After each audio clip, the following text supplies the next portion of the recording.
So we made it. We're finally in line to visit the British Museum, check everything out, see what they have, everything that they have to offer. So come along with us. Are they still?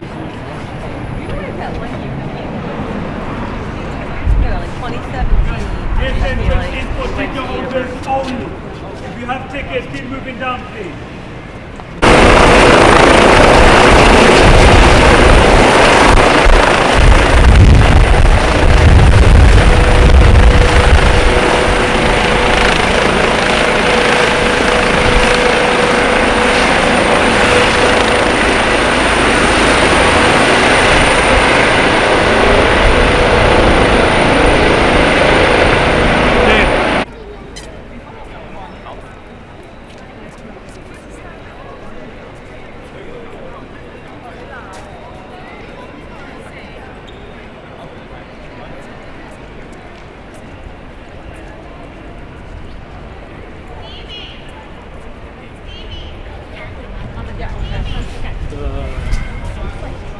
Alright, they're all here.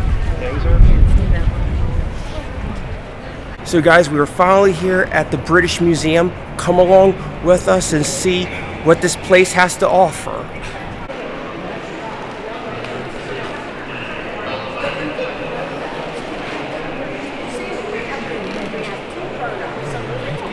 Admittedly stuffed, but at least you could look at that and say, hey, they really exist.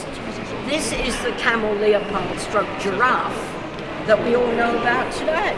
Yeah, it's not a mythical beast, it really exists, but it is not a camel with spots painted on it. So there we are. Now, this room, the museum expanded, and in 1823 the paintings went, National Gallery. A bit later on, all the stuffed animals went, Natural History Museum, Instruments of Natural Philosophy or Scientific Instruments, Science Museum. So it all moved on, yes?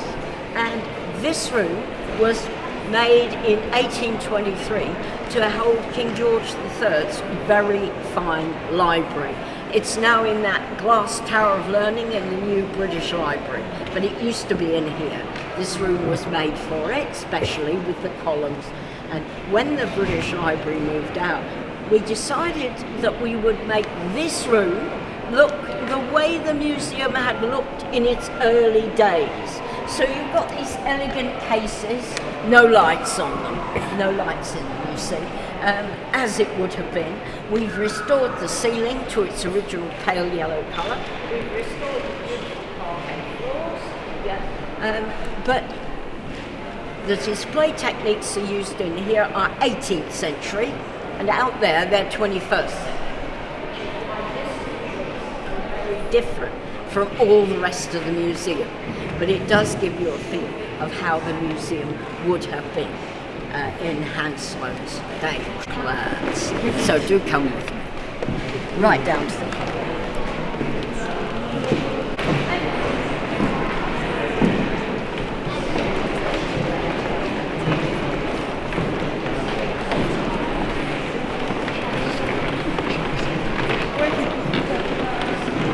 That you see in here are specially for drinking chocolate from. Now, coffee comes in a straight-sided cup.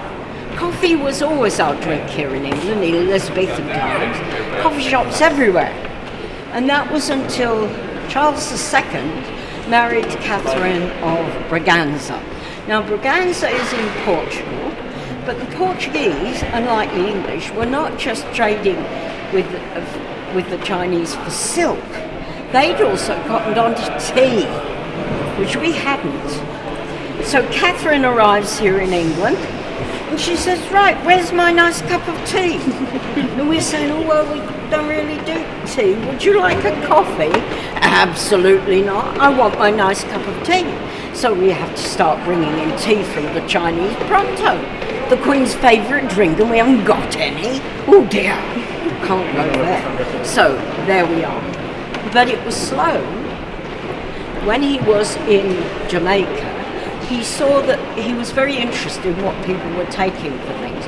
and he saw that they used chili and chocolate. Now, chocolate was available at the time, but chocolate was very bitter.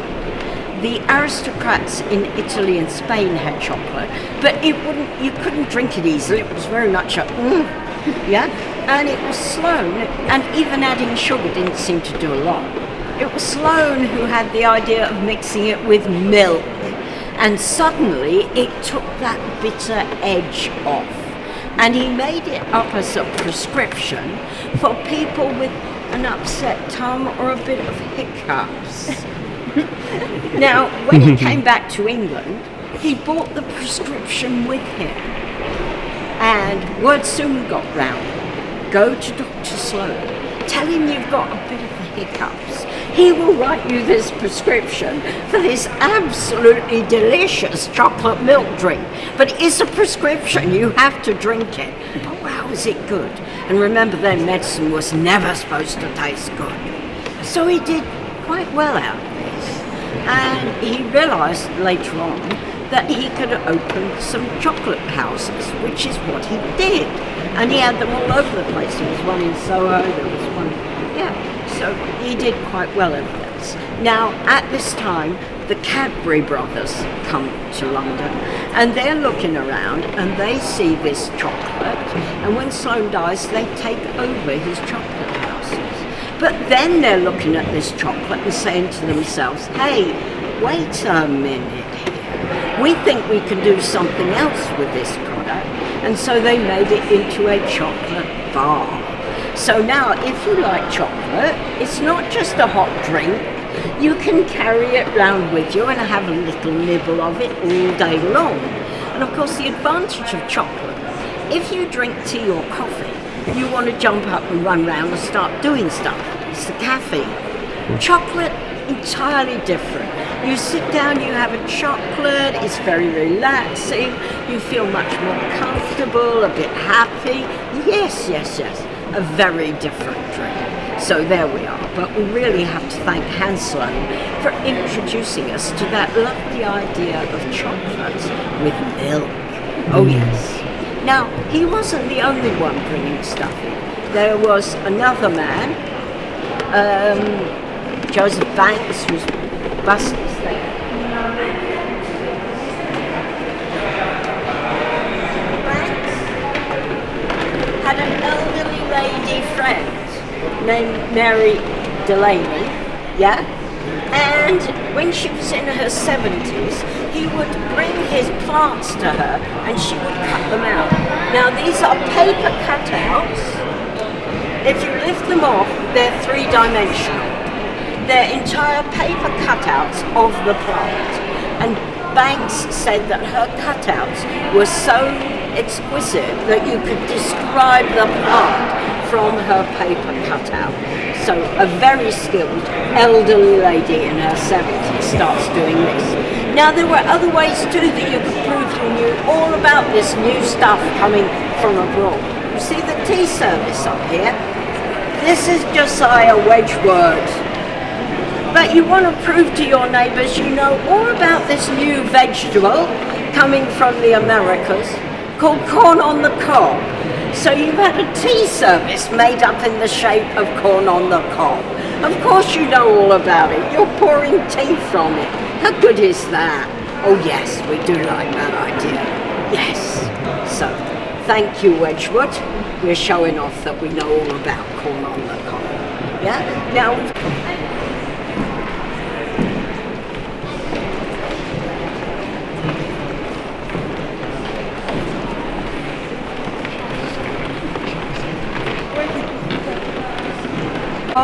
which is still there today.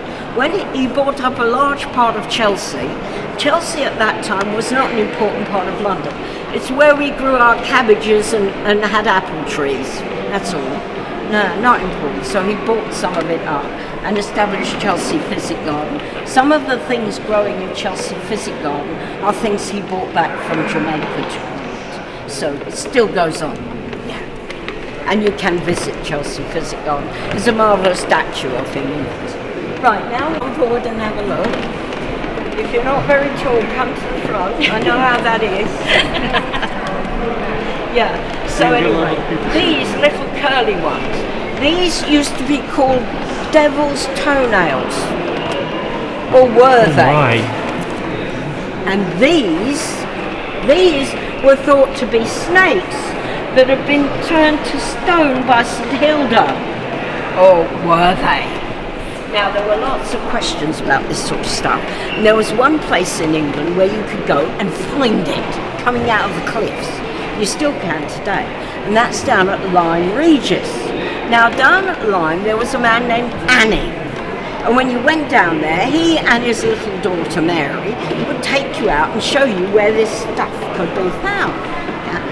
Now, when little Mary was just 10, her father died. The next lot of important people come down and want to find this stuff.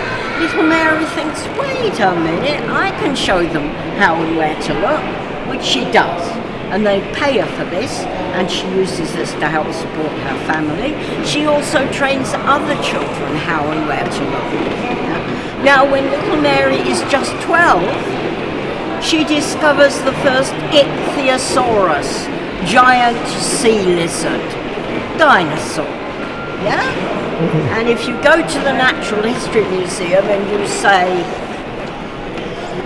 Mary Anning, they will show you loads of stuff that she found. So don't go ignoring little girls. Sometimes they have some very important information because they know how and where to look. So, now other people around at this time, we've got George Strata Smith, who says the earth appears to be built up in layers. George Strata Smith went on to found the Geological Society. Yeah? Next, we're going to move just up here and we're going to talk about something with a lovely story.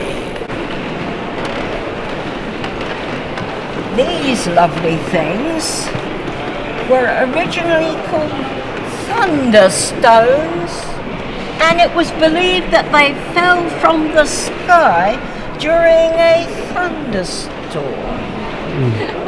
Or did they?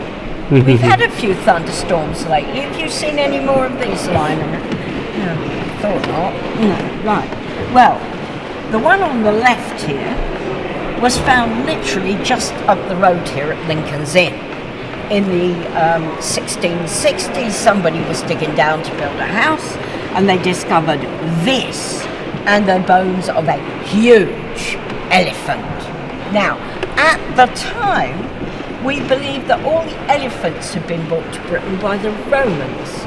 But wait a minute here. We know something about the ancient Romans. We know if they were going after a big elephant, they'd have something a bit more sophisticated than a pointy stone. So what is this all about? Well, if you hold one of these in your hand, you know straight away it did not just fall from the sky. Somebody made it. It sits perfectly balanced in your hand. And the stone it's made of is still incredibly sharp. If you want to use it to cut something up, you can. Yeah? Which is why today we call this not a thunderstone, but a hand axe. Yeah? Now, first we thought this one might be 4,000 years old, then 40,000 years old. Now between 375 and 400,000 years old, because it is from the end of the Ice Age. That huge elephant was a mammoth. So it puts the presence of somebody living in this part of the world and actively making stuff back by thousands and thousands of years. So here we have our thunderstone, but don't go looking for one after a thunderstorm. Right, next we're going to sit just up here and I'm going to talk about Charles Townley, a member of the Dilettante Society. To get into the Dilettante Society, you had to have been on at least one grand tour.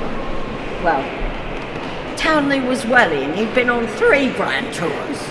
So, he's a member. Where did we go on the grand tour? Well, we went to what we call the Low Countries. That would be Holland and Belgium. Remember, there is no German state. was all individual German states, so we might visit some of those. Then you could go to France if we weren't at war with them, but more often than not we were. So that meant you would have to go round via Switzerland and go down into Italy. Yeah, you couldn't go across France, no. So there we are. And of course there was no Italy, it was individual Italian states. Yeah. So Townley went on his grand tours. It said his favourite piece was her. She is known as Clytie, the nymph who fell in love with the sun, and is how it emerged, here emerging from the sunflower. But other people say, no, this beautiful lady is much more important than that. This is Antonia, the mother of the Emperor Claudius. So anyway, there she is. Now, the story is that he was out partying with his mates, was out Townley, and he returned to his house in Queen Anne's Gate, good address, you know, in the night. And as they approached his house, they could see it was on fire. His friends tried to stop him from leaping from the carriage. They were unsuccessful. He leapt from the carriage, ran into the house, and came out carrying Clytie. His claim was he could not live without her. We don't know what happened to the other people in the house, but he certainly rescued her without a single scorch mark on her. So, there it is. Now, he collected statuary, but when you visited Italy, you could not buy a whole statue. The Italians kept all the whole statues for themselves. But you could buy one with stuff missing, you know, arms, legs, etc. Yeah? And so that's what happened. And when they got them here to England, they would get somebody else to do the replacements, the arms and legs and stuff. So the statue looked right. Yeah? Now, in 1788, Townley had Zoffany, court painter to King George III, do a painting of himself and his mates in his library. Have a look at that. Some people say his library didn't actually look like that. What he'd done was get all the best bits and stuff them into the library so Zoffany could paint there. Yeah? But it is a bit OTT, isn't it? Yeah. Anyway, that is fine. But you'll notice in the picture is the statue. The problem is that Townley didn't acquire Discobolus, who is just down there on a plinth, until 1792, years after this painting was finished. Yeah, and when he acquired, it's the Roman copy of the Greek. Discobolus represented the ancient Olympic Games. Yeah? So it was a kind of a must-have statue. The only trouble was, when Townley acquired it, it didn't have a head. So he went round and he found a head made of the same kind of marble and had it stuck on. But then when people who were discus throwers saw it, they said, no, that won't work. His head's on the wrong way round. If you try and hold it like that, you'll fall over. The balance is all wrong. Anyway, he said, no, I like the way it looks, so I'll leave it. Then he has to, when he gets Italy, he has to call in Zoffany again and say, look, I've got an important new statue, and it's got to go in the picture. So you can see Zoffany shoved it in right there in the front to make sure that we've got our Discobolus. Now you're very lucky to see Discobolus today. When we had the Olympic Games, he featured in the Great Court. You walked in, you saw him. And sorry, any country holding an important games wants to borrow him. So he's been to Australia, to China, to India, He's exceptionally well travelled. Yeah, but he is here today, so do enjoy. Now, Zoffany, famous for this, having this picture done, becomes trustee of the British Museum. And when he dies in 1805, he leaves to his family a collection of 300 large statues. We're not talking little stuff here, we're talking this size. Well, you can probably cope with one or two, but 300? What on earth are we going to do with this lot? And then somebody said, wait a minute, wasn't Charlie a trustee of the British Museum? Yeah. Okay, let's flog them to the museum.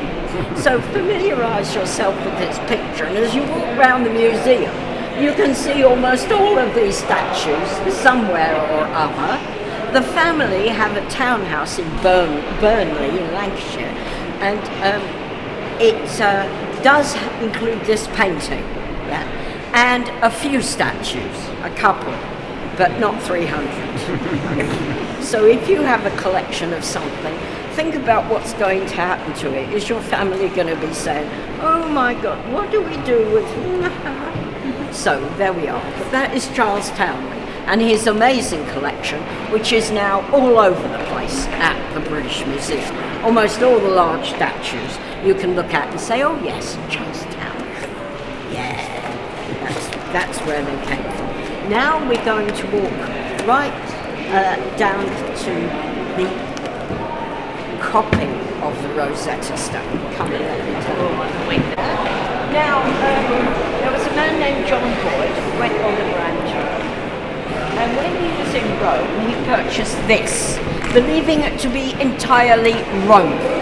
We now know the only Roman bits are the bull's head and the legs, essentially. Yeah?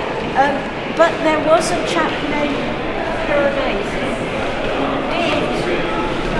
Well, he was a sculptor, and he'd buy Roman bits, and then he'd enhance them, shall we say, and make something clearly very important that somebody on the Grand Tour could bring home. So John Boyd purchased this, brought it back to England, and he built for himself and his bride a brand new house down there, Danson House, and he put this in the entrance hall. Well, when you went to visit, of course he'd been on the Grand Tour. Look at it. Absolute proof, but of course it's not Roman. It's 18th century Italian, most. The real thing. And have your picture made. Yeah. Now, of course, it's in a giant glass case. But if you want a good picture of yourself with the Rosetta Stone, pose with this one, yeah? And when you take it home and show all your friends, and they say, you know, I'm sure when I visited that museum, this Rosetta Stone was in a big glass case. You just say, oh, well, it's who you know, isn't it? Don't have to tell them it's the copy. They don't need to know that. But why is it important? Well, this is in hieroglyphs, this is in Demotic, and this is in Greek. Now remember, since Alexander the Great, all the rulers of ancient Egypt had been Greek. They were the Ptolemies. They could read this. This is for the chaps who run the temple, and that tells them how they should be honouring the new pharaoh, Ptolemy V. But it says it in hieroglyphs and Greek. Now in the 18th century, nobody could read this, but everybody as educated in Europe could read Greek. So there we are, that was our king. And two men, Young and Champollion, worked on it. But let me tell you how the British Museum got it in the first place. Now, when Napoleon went to invade Egypt, he took all sorts of scholars with him because he wanted to know how to build a pyramid, how to build a pylon, all of this stuff. And one of these scholars found this stone. It was a fort called Fort Rashid, and it had been reused. But he realised it was in the three languages, including, importantly, the Greek. Yeah. So they took it. They renamed it Rosetta, this fort. But that's the French name, not the original one. Anyway, the French had it, yeah? And then, well, they had it until Nelson won the Battle of the Nile. And then we Brits said, right, that Rosetta Stone, we'll be having that in, spoil of war. So it was packed up and sent to King George III, who promptly gave it to the British Museum. And it's been here ever since, yeah? So, yes, it was a gift from the French, if you like. Not exactly a gift, yeah. But there we are. That is how we got it. And of course, Champollion and Young worked on the translation for 20 years plus. And finally, in 1824, or 1822 rather, Champollion said, I've solved it, and I'm publishing the book next year, 1823. So, last year we had 1823-4, we had a special exhibition about the Rosetta Stone, featuring it, but it's still here in a big glass case, but the best pictures of them, this one. And this one also says, please touch. It's the third copy we've made because you can see it wears out. The reel is carved into basalt, so it won't wear out. This one does. So there we are. But do have your picture made. Okay. Yeah. Okay, now we're going to go down. The younger Banks was a member of the Royal Society before he became the president. He was just a member. And then he also helped finance things. Like the Royal Society decided they wanted to sail to the Pacific to measure the transit of Venus. Because if you get that measurement right, you can tell how far the Earth is from the Sun. That's what they wanted to know. But they also had another little project on, which is why they chose Captain James Cook. Now, Cook had been a North Sea trawlerman. North Sea coast, very tricky. So Cook learned how to make maps. He didn't want his ships to run aground. Now, most captains didn't do maps. But this is why the Royal Society chose him. Now, Banks went on this trip. Of course, Banks is going on this trip to collect all the plants and flowers that he can. And in his old age, when the Royals decided to open Kew Gardens to the public, they put him in charge. But of course, he bought for them most of the things that were growing in Kew Gardens anyway, from his international tours. So that was a very good choice. But anyway, on this visit, they sail off in a ship called the Endeavour, which is it's based on a North Sea trawler, but also is very tough because the North Sea and the Pacific can both be quite unpleasant pieces of water at times. So anyway, they sail off, they measure the transit of Venus, and then part 2 of the project comes in, and that is to sail south and see if there's another continent down there, the way we've got South America. Now, there were lots of stories, Spice Islands, this, that, and other, but no real evidence, which is why they've chosen Cook, because they know if Cook sails down there and there is another continent, or a big piece of land, he will bring them a map, and that's what they want, the proof. Not, oh yeah, there's some islands down there, yeah, no, not really. So, off they sail. They sail for about 100 days. Cook maps some of the island, and some of his maps of Pacific islands are so good you can still use them today. So, anyway, they finally arrive at a large coast, and they moor up, and they're walking up the beach, and the locals are watching them from the trees. One of the locals, there it is. The hole in it is made by something native, not by anything from the west. And Banks picked it up bought it back and presented it to the British Museum. It is now called the oldest object made by a native Australian on display anywhere. Yeah? Because we know when it arrived. Yeah? Now it did go back to Australia 2016 to 2018. They're not terribly amused by this one. Usually these shields are beautifully decorated. Unfortunately, this one is absolutely plain. No bright colours or anything on it, which may be why the chap who dropped it just left it on the beach. Well, you know, it hasn't been finished, it's not decorated, it's a bit miserable. They can have it. So there we are. But there it is, the oldest object made by a native Australian. Now, this beach they're walking up, Banks turns to Cook and he says, there are so many plants here that I have never seen before.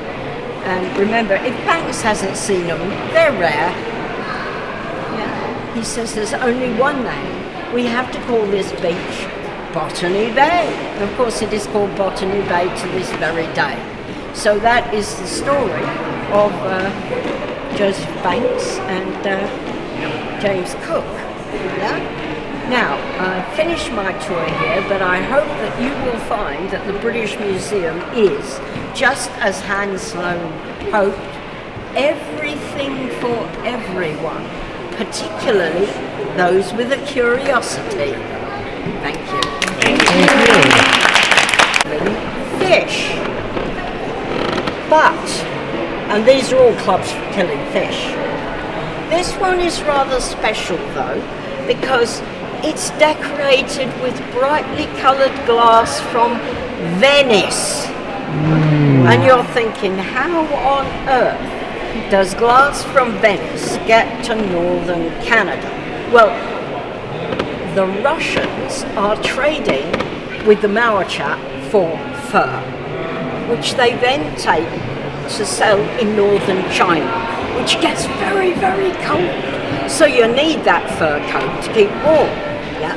But then the Russians have to find something that the Maochap actually want. And because of their lifestyle, there's not a whole lot, yeah, but they did realise that they like the brightly coloured glass. Now the Chinese imported the glass from Venice to bake it and turn it into porcelain. So the Russians had to acquire it before it was baked and take it to the Maochap to trade for those fur coats. So that's how you have Venetian glass on a Maochap club for killing fish. Yes. Trade. Yes, yeah. Trade. Yes. Yes. Yes, so much of trade is exactly about that. The wow factor. Yeah. Oh yeah, we've all got one of these, but have you seen it? Wow. Thank you. Wow, guys, that was so awesome. We learned so much from that wonderful tour guide woman. Shout out and thank you so much to her. That was awesome. Highly recommend. Wow, cameras just don't do God justice. I know I said it several times on my video. Sorry, I sound like a broken record, but it's true. Cameras really don't do it justice to actually be here in the moment, take it all in person.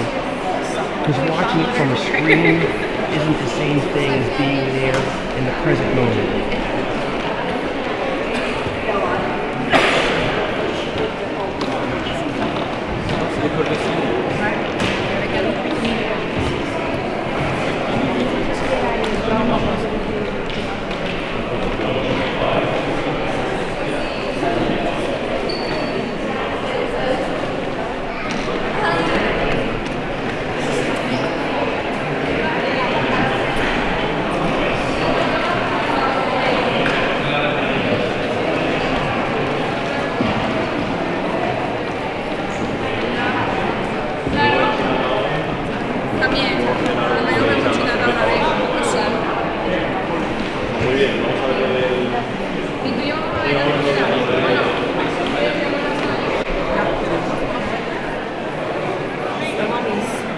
mummies.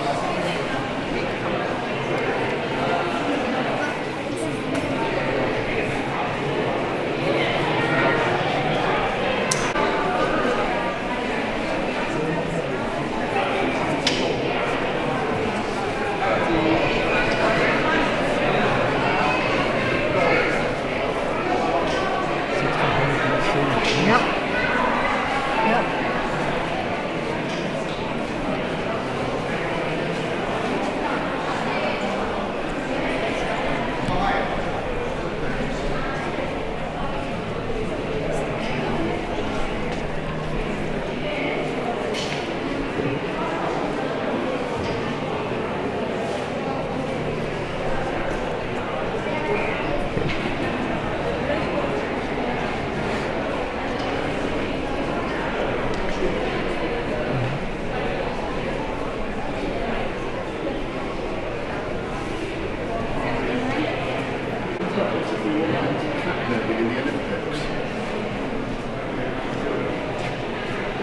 Let me go right down the bottom and check.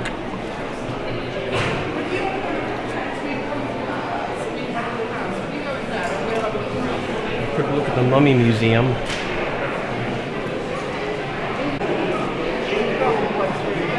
Protective figures.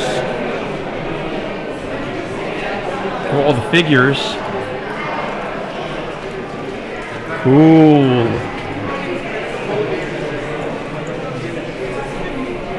Over here. More displays here.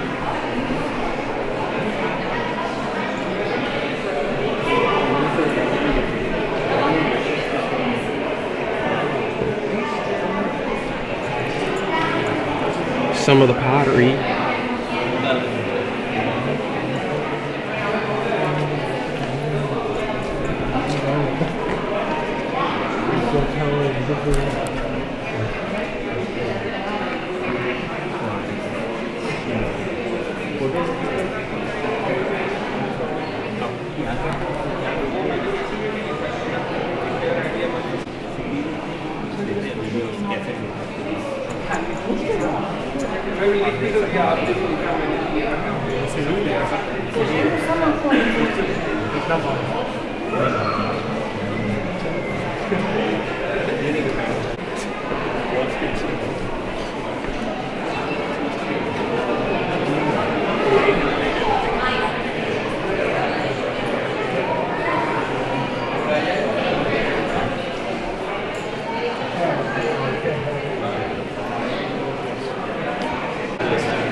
There's so much stuff. It might be in there because that room is filled with people.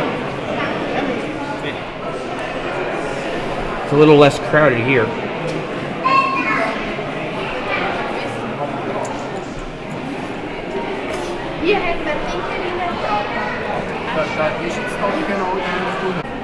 Check it out, the Mummy of Priest.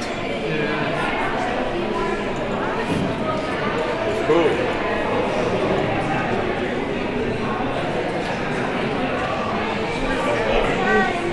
Where Evan and Laura are? Evan's back here. Oh, okay.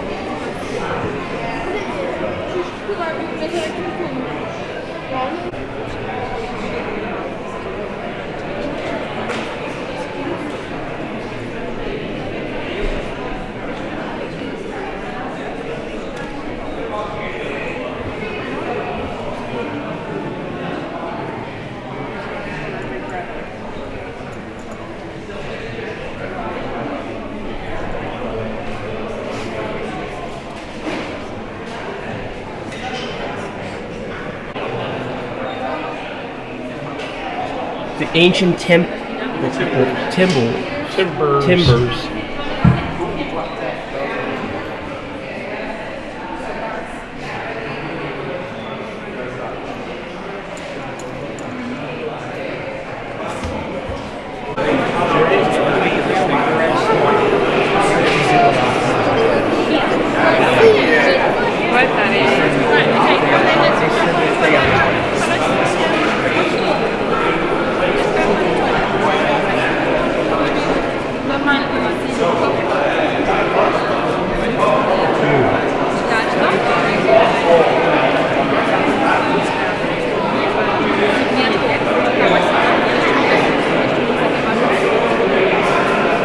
Would you